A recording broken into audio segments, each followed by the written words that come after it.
My name is Emma, and I live in a small, quiet neighborhood just outside New York City. I'm 29 years old and I work at a small bank. The area where I live is peaceful, surrounded by trees and small shops. Every day I take the bus to work. It's a short ride and the streets are not too busy in the morning. When I reach the bank, it's like any other work day. I help customers at the front desk, answer questions, and help with basic banking services. It's not a challenging job, but I enjoy it. Most of the people who come into the bank are polite, although some are in a hurry. I greet everyone with a smile, as I always do. I have a lot of friends, but none of them understand why I'm still single. They all ask the same question: why aren't you married yet? But I don't really have an answer. I don't mind being single. In fact, I think I prefer it. My friends have husbands and children, and sometimes I feel like they expect me to follow the same path. But I don't feel pressured. I am content with my life. I have my job, my friends, and my little apartment. I spend my free time reading, watching TV, and hanging out with my cat. Momo, life is simple, and that's how I like it. One day, while I was at work, a man came to my desk. His name was Paul, and he was the cousin of my friend Clara. I recognized him immediately. He had come to the bank to fill out some paperwork, and as he handed me the forms, he smiled and asked, "Are you married?" His question caught me off guard. I didn't expect it. I had seen him before, and I knew he was married. "No," I said, "I'm not married." He paused for a moment and then said, "Why not? You're beautiful. You should be married." His comment made me feel uncomfortable. I didn't like how he assumed I should be married just because I was a woman. I smiled and replied, "I'm happy being single. It's better for me." He didn't say anything else, just nodded and left. But his words stayed with me for the rest of the day. Why did people always assume that single women were unhappy? It seemed like society expected women to be married no matter what. The next day at work, I began thinking more about marriage. My coworkers were all women except for Daniel, who worked in the loan department. He was about 37 years old and had joined the bank a year before. He was tall, smart, and friendly. Daniel always had a smile on his face and was always joking around. He was one of those people who seemed to get along with everyone. But what stood out about Daniel was that he didn't wear a wedding ring. People said that he was single, but no one ever asked him why, at least not the way they asked me. It wasn't that I was interested in him romantically, but I did find him curious. He had a different attitude. Most people in the office were either married or in serious relationships, but Daniel seemed to stay away from commitment.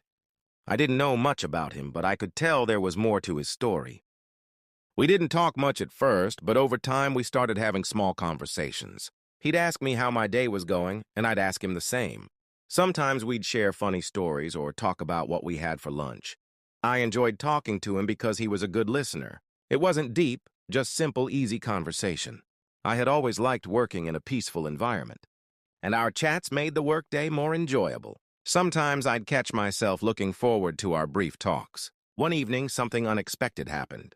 We had to stay late at work to help a customer who had made an error on their loan paperwork. Daniel stayed behind to help me. The office was almost empty and the lights were dim. We sat together, reviewing the forms and correcting mistakes. After a while, Daniel looked over at me and said, "Emma, can I tell you something?" I looked at him surprised. "Sure," I said. "I have a problem," he said, looking serious for the first time. I put down the paper I was working on, sensing that this wasn't going to be a normal conversation. "What's the problem?" I asked, my curiosity growing. "When I'm in a relationship, I don't always stay loyal," he said quietly, avoiding my eyes. "I talk to other women, and sometimes I don't know why." I was taken aback. I had never heard someone say something like that so openly. "Don't you care about the person you're with?" I asked, confused.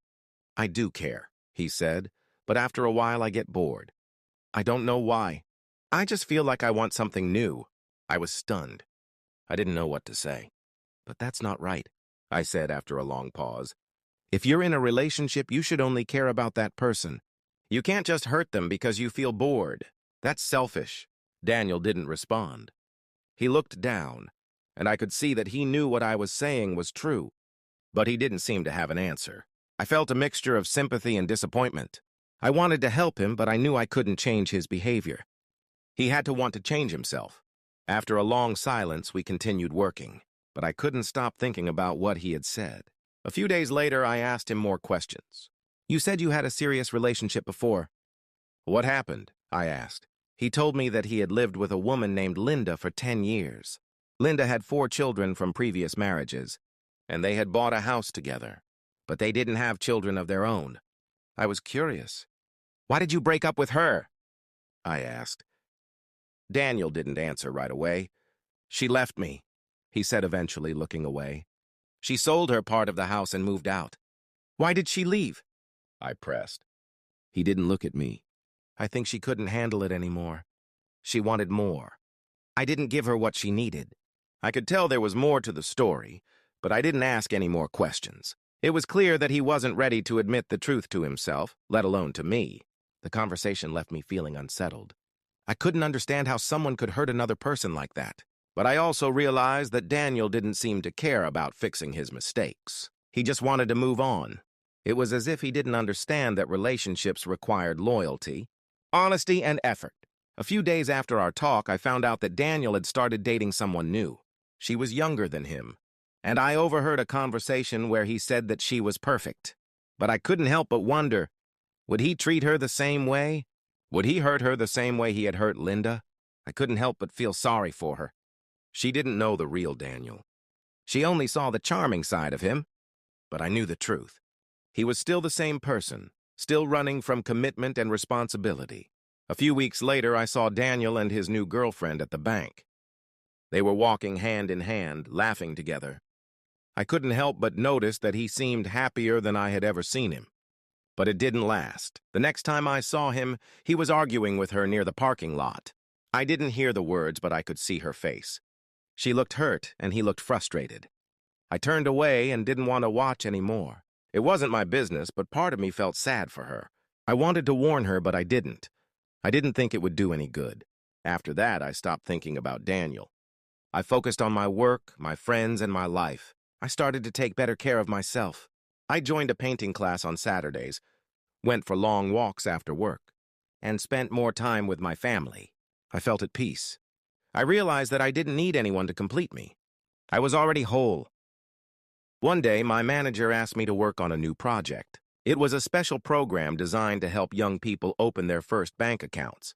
I was paired with Josh, a coworker I hadn't talked to much before. Josh was quiet but kind. He was easy to work with.